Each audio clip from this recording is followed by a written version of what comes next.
প্রতি বিশ্বাসের উপর কি পড়ে? মরিচা পড়ে। রসুলের অনুগত্যের প্রতি মরিচা পড়ে। জিহাদ থেকে যদি দূরে যান তাহলে মরিচা দূর হবে না।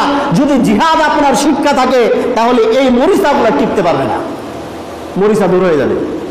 কাপড়ে ময়লা লাগলে কি করেন?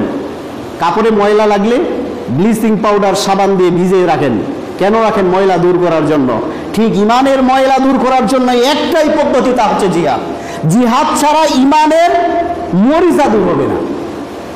আল্লাহ তাআলা বলছেন, ইয়া আইয়ুহাল্লাযীনা আমানু দুখুলু ফিস সিলমি কাফা, যে তোমরা পরিপূর্ণভাবে ইসলামের মধ্যে প্রবেশ করো। এই পরিপূর্ণভাবে ইসলামে প্রবেশ করতে গেলে আপনাকে প্রত্যেকটা পদক্ষেপে, প্রত্যেকটা জায়গায়, প্রত্যেকটা বাক্যে, প্রত্যেকটা পদমর্যাদায় আপনাকে জিহাদ করে টিকে থাকতে হবে।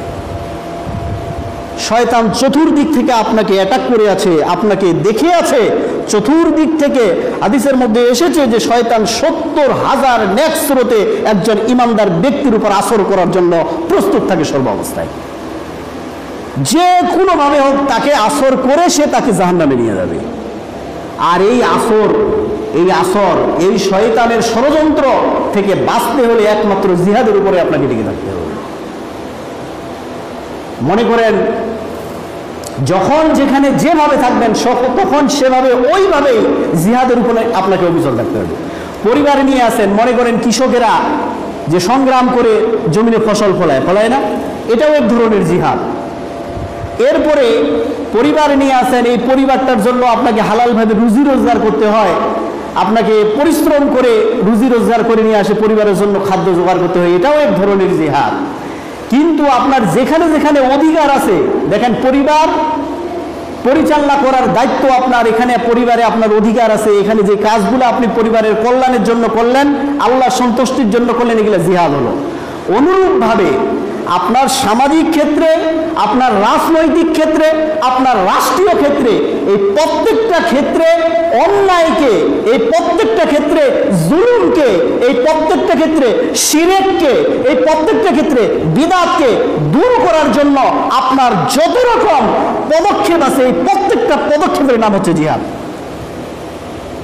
তাহলে এই পদক্ষেপগুলো মুমিন হিসাবে আপনাকে গ্রহণ করতে হবে না?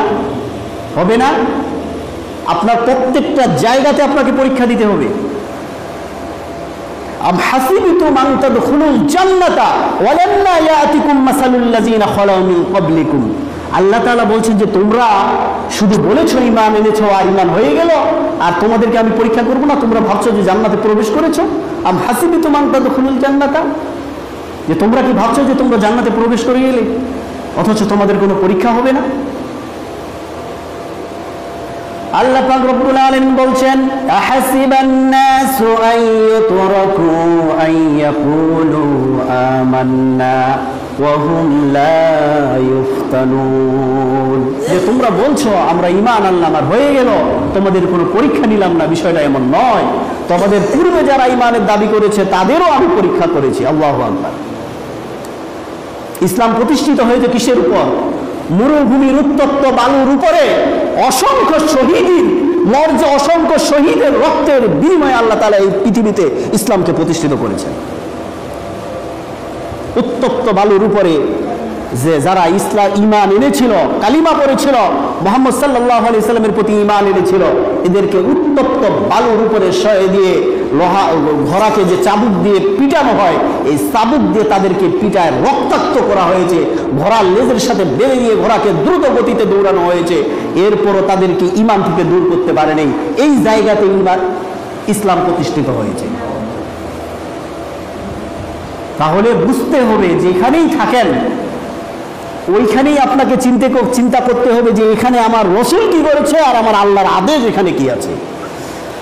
আল্লাহ পাক রব্বুল আলামিন বলছেন, তুমিনুনা বিল্লাহি ওয়া রাসূলিহি ওয়া তুজাহিদুনা ফি সাবিলিল্লাহি বিআমওয়ালিকুম ওয়া আনফুসিকুম। তোমরা আমি আল্লাহর প্রতি ঈমান এনেছো, আমার রাসূলের প্রতি তোমরা ঈমান এনেছো।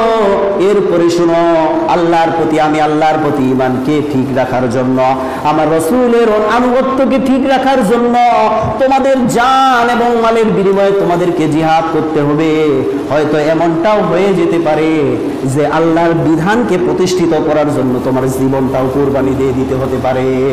আল্লাহ তাআলা বললেন যে তোমাদের জান এবং মাল দিয়ে তোমাদেরকে যুদ্ধ করতে হবে, সংগ্রাম করতে হবে, প্রত্যেকটা ক্ষেত্রেই সংগ্রাম করতে হবে। 5 ওয়াক্ত নামাজ আপনি পড়েন, দেখেন যে একটা সময় শয়তান এসে আপনাকে ধোঁকা দিয়ে দিল যে এখন না নামাজটা একটু পরে পড়ি, হয় না?